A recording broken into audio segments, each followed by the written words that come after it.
against Jericho, and that would be another match to add to his list to cement him as a great champion. But you know, if Roman loses, of course, people will say, well, what do you do with Roman Reigns? But you know, there are other things you can do with Roman Reigns. It doesn't have to be You know, I don't get why WWE has to put everything around him.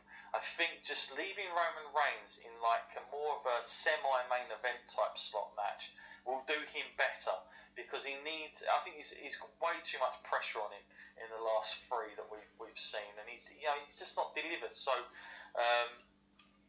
let's hope, Matt, that happens. Now, what about predictions from you, Matt? I know this is a tough one.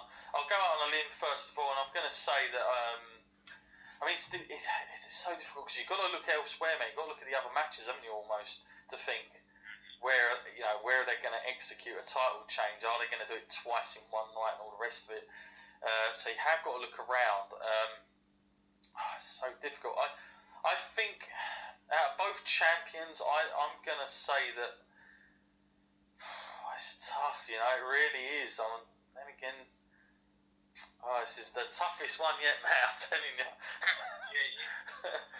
Well, because I've got to make a decision, and I don't want people to be listening to some dead air, that's for sure. So I'm going to say that I'm going to go with, I'm going to try and show some faith here that I don't normally do, but I'm going to say Kevin Owens is coming out the champion of this one, and let's hope that that's the case. That's the way I would go.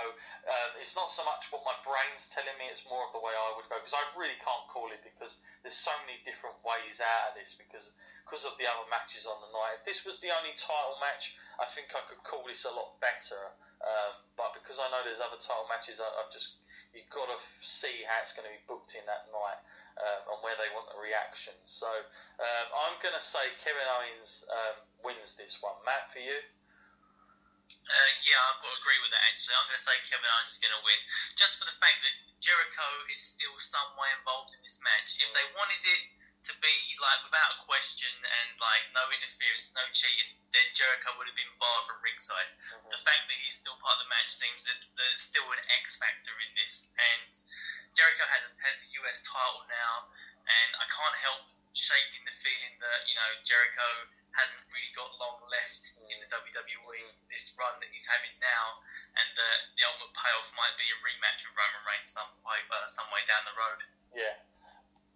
Worst case scenario is that it's one of those endings where, Jericho cost Kevin Owens the title. So now we're going to grumble at that feud just because of that. You know, God, I've seen that too many times. So I hope that's not what WWE are lining up, because that'll just be pretty poor and not a lot of creation on it. So let's hope we get something there.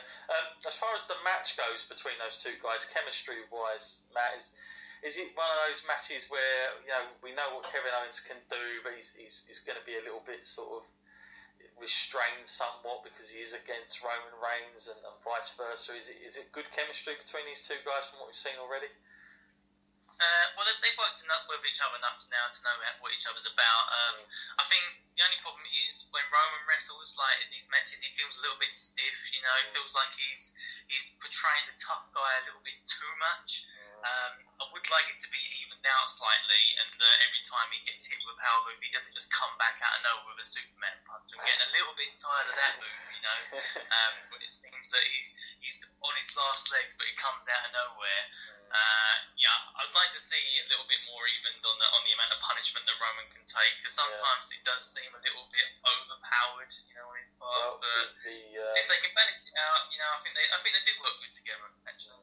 The art of selling, really all round in the WWE main card is something that's slightly lost, so that's what needs to happen there. We finished on that one. Let's go to the final title match for tonight, which of course sees the phenomenal one, AJ Styles, in a match against John Cena that we saw, Matt. We saw it at SummerSlam. You know, we've seen this match a few times at the back end of last year. Now we're going to get it again.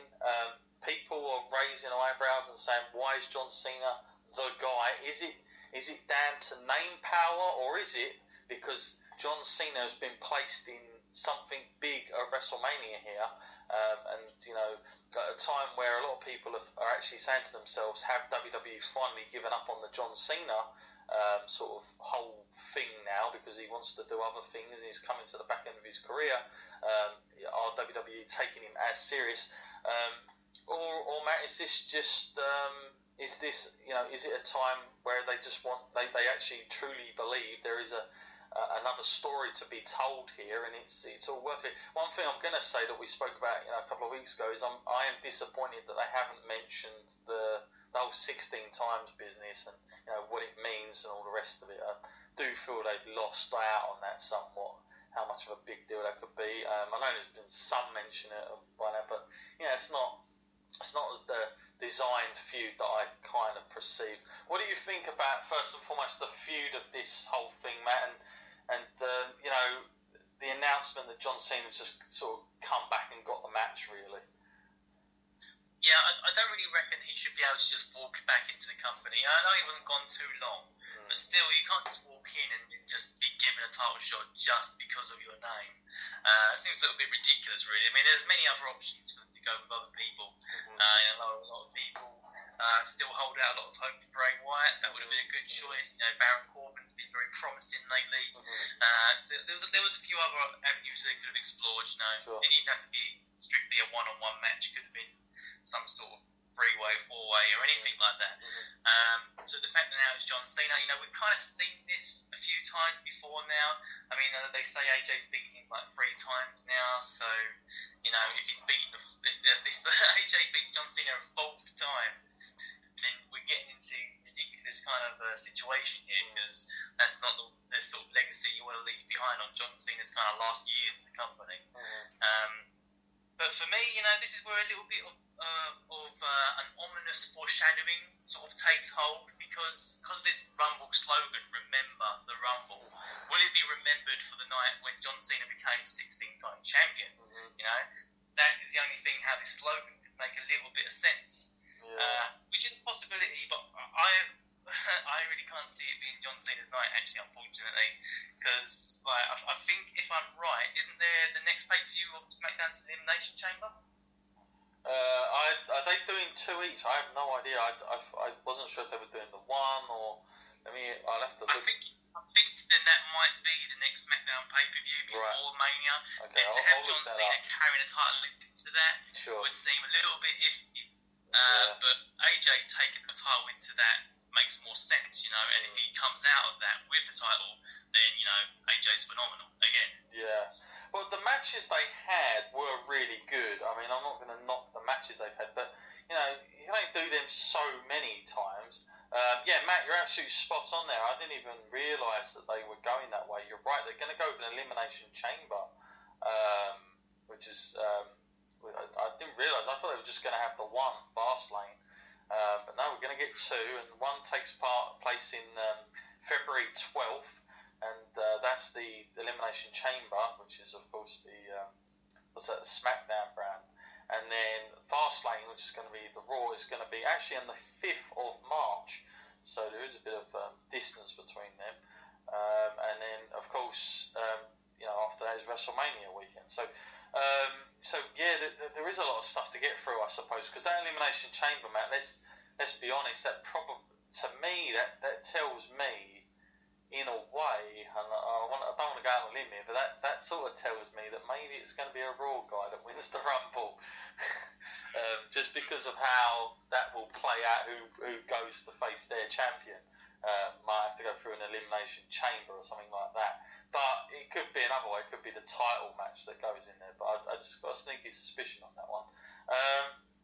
So, Matt, I mean, at the moment, you're saying that both champions are going to retain.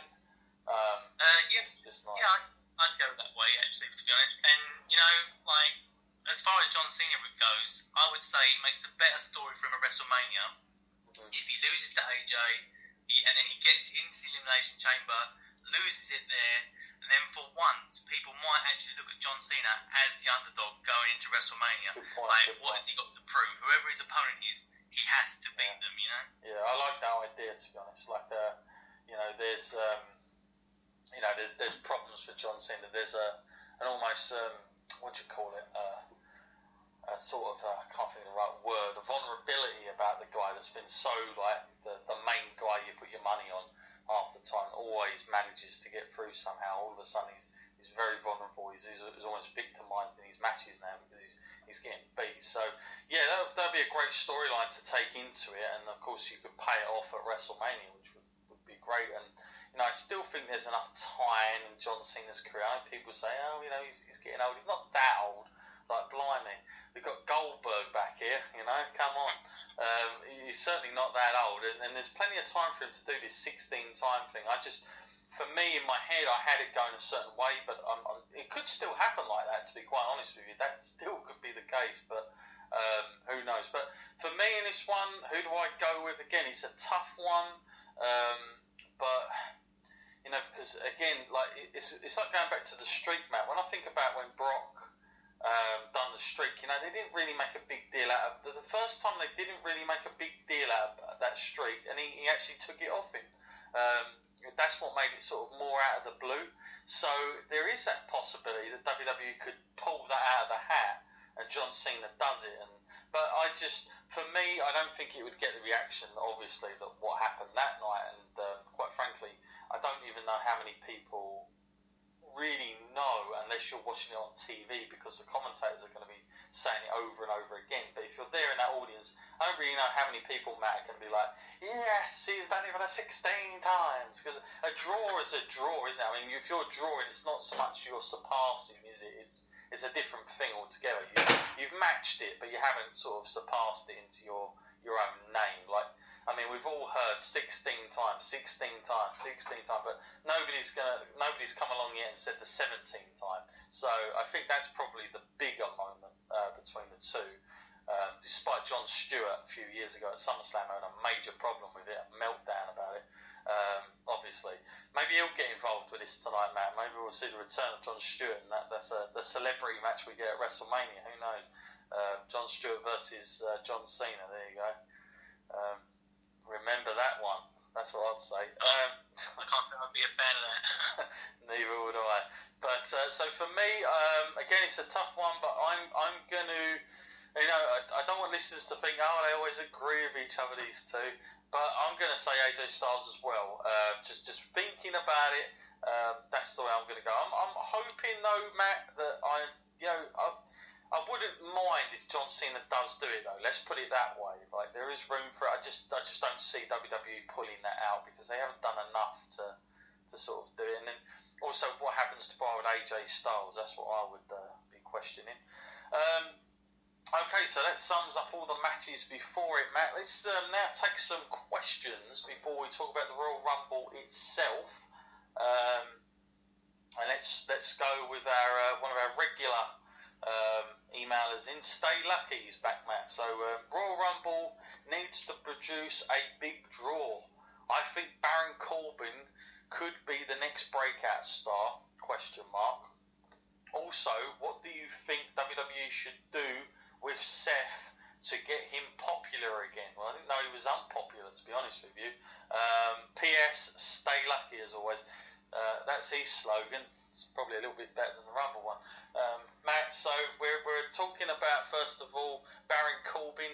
I've read a lot of articles this beginning of the year that WWE are really wanting to invest some time into him. But I don't know if that necessarily means that's putting the strap on him, like a world heavyweight title, or if that just means they're going to put more airtime on him and he's going to be involved in some big feuds or something. You don't know what to read into that. But is he ready enough, Matt, to become a top star, or is he like just sort of at that sort of semi sort of position? If he's going to get a push, is it just going to be just behind the main eventers? I would go with putting him just behind the main eventers. I mean, I know he's been doing quite well working with the top stars that they have, and he's even been in sort of, that when he was in that triple threat match, he didn't quite pull it off. But, I can't see him being completely ready. He is still quite new, you know. I mean, I know he spent a lot of time in NXT and everything, but sort of the time he's been given now, he's been quite lucky with, because he's on SmackDown. SmackDown has a kind of smaller roster. They've been quite light on top lately, so he's been given a fair chance. And you know, I've been quite impressed with him. You know,